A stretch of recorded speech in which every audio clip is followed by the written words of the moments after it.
chose qui est très important de souligner, il y a une nouveauté. C'est-à-dire que le pouvoir de ces nouvelles dynasties financières, économiques, industrielles est un pouvoir qui cherche à demeurer caché.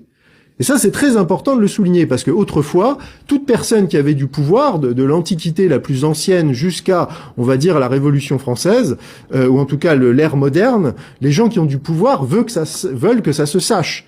Quand vous rentrez, par exemple, sur les terres de la maison de Savoie, vous saviez que le patron, c'était le duc de Savoie. Quand vous alliez en Lorraine, vous saviez que le chef, c'était le duc de Lorraine. Sur les terres du roi de France, c'était le roi de France. Quand on allait faire les grandes découvertes à l'époque de la Renaissance, on plantait le drapeau pour dire « ce territoire nous appartient, c'est telle autorité, telle loi, etc. » Et aujourd'hui, ce n'est pas le cas. Ce n'est pas le cas. Vous n'avez pas un drapeau Rockefeller qui flotte sur les États-Unis ou un drapeau Rothschild, par exemple, sur la France ou sur une partie de l'Europe. Parce que, justement, ce pouvoir veut rester caché. Et pour vous dire à quel point il cherche à rester caché, il paye des sommes absolument considérables pour que les informations que je suis en train de vous donner ce soir ne soient pas diffusées. C'est-à-dire que les médias vont ne surtout pas parler de ça. Par exemple, je vous ai parlé de la Fed. Combien d'Américains, jusqu'à récemment, parce que ça s'est diffusé par des canaux alternatifs, mais les Américains étaient dans l'ignorance que leur monnaie, le dollar, appartenait en fait à des structures privées. Aujourd'hui, ça se diffuse, mais pendant des années, ça a été caché. Et ça a été caché parce que les médias sont contrôlés, parce que il y a même aujourd'hui des fact-checkers qui sont payés pour dire que ce que je suis en train de vous dire, c'est du complotisme de bas étage. Si on mentionne les Rothschild ou George Soros, on est forcément antisémite, etc. Donc il y a des gens qui sont payés pour justement cacher ce pouvoir. Alors pourquoi? Parce qu'il y a une raison. Une raison, elle est très simple, c'est-à-dire que l'histoire a appris à ces dynasties, justement en comparaison avec les anciennes dynasties, que tout pouvoir qui est visible est un pouvoir qui peut être contesté. Quand il y a eu la Révolution française, tout le monde savait que le roi de France était à Versailles, habitait à Versailles, on a pu aller le chercher. Aujourd'hui, et on peut lui demander des comptes, on peut l'emprisonner. On peut concentrer par des campagnes médiatiques de calomnie, etc., la colère du peuple contre cette personne. Et donc vous comprenez qu'un pouvoir qui est caché, c'est un pouvoir qui est protégé. C'est le vieil adage populaire, vivons heureux, vivons cachés.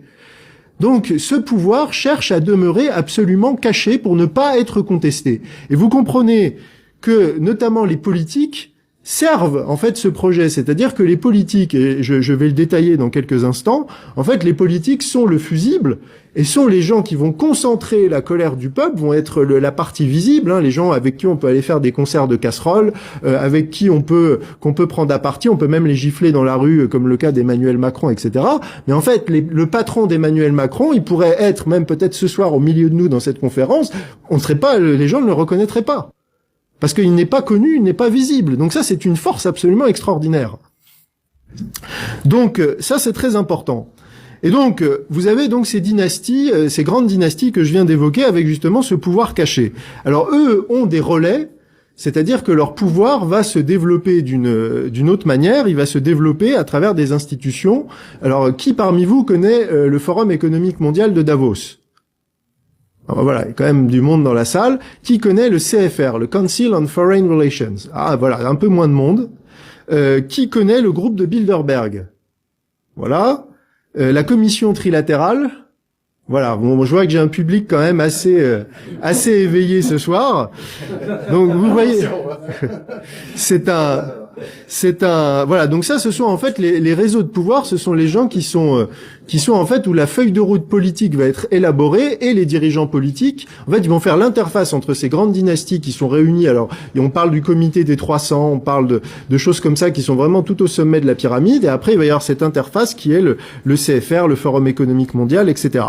Et donc ensuite, ça va être la première étape. Et ensuite, ça va être retransmis à des institutions supranationales, donc type UE, OMS, OMC, etc. Et donc en fait, vous comprendrez que la logique qui préside en fait à ces décisions, il va y en avoir deux. C'est-à-dire que vous allez avoir une centralisation et une supranationalisation. C'est-à-dire que le pouvoir va être concentré dans des institutions qui dépassent les cadres des États souverains. Et donc ça, on a de nombreux exemples actuellement. Par exemple, je pense que la plupart d'entre vous savent qu'il y a quelque chose qui est en train d'être discuté en ce moment qui s'appelle le RSI. C'est le Règlement sanitaire international qui est discuté depuis le mois de mai.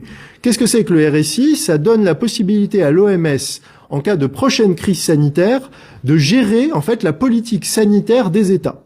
C'est-à-dire que la souveraineté sanitaire des États va passer à l'OMS en cas de crise. Avec l'astuce qui est absolument incroyable, c'est que c'est l'OMS qui déclare quand il y a une crise sanitaire. C'est-à-dire que c'est elle-même qui va définir quand est-ce qu'elle va se donner les pleins pouvoirs. Vous avez dans le domaine financier une logique à peu près similaire avec les CBDC, c'est-à-dire les monnaies numériques. Les monnaies numériques, on va court-circuiter les banques centrales, les banques de détail. On va avoir les banques centrales, comme par exemple la BCE, qui vont émettre ces monnaies numériques. Il y a eu Christine Lagarde qui a été piégée il y a quelques mois, je crois que c'était il y a quelques mois, qui a dit que ça commençait à être mis en place en octobre 2023. Donc vous voyez, on est dans cette idée-là, et les CBDC, ces monnaies numériques, vont avoir notamment un attrait pour ce mondialisme et ce système parallèle, c'est que ça va permettre, par exemple, de programmer la monnaie.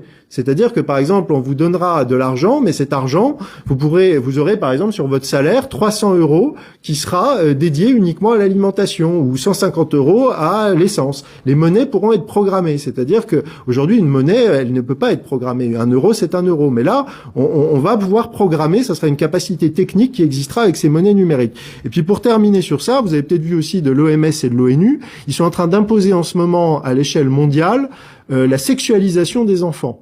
Ça, c'est un projet, donc on voit les documents, ce ne sont pas des choses que j'invente, vous pouvez les vérifier aussi par vous-même. Vous avez l'OMS et l'ONU qui ont une feuille de route, donc on explique par exemple de 0 à 4 ans, on va expliquer la masturbation aux enfants, et expliquer pourquoi il faut qu'ils apprennent à toucher leur corps, etc. De 8 à 11 ans, on va leur expliquer la sodomie, on va leur expliquer que la prostitution c'est tout à fait banal, etc.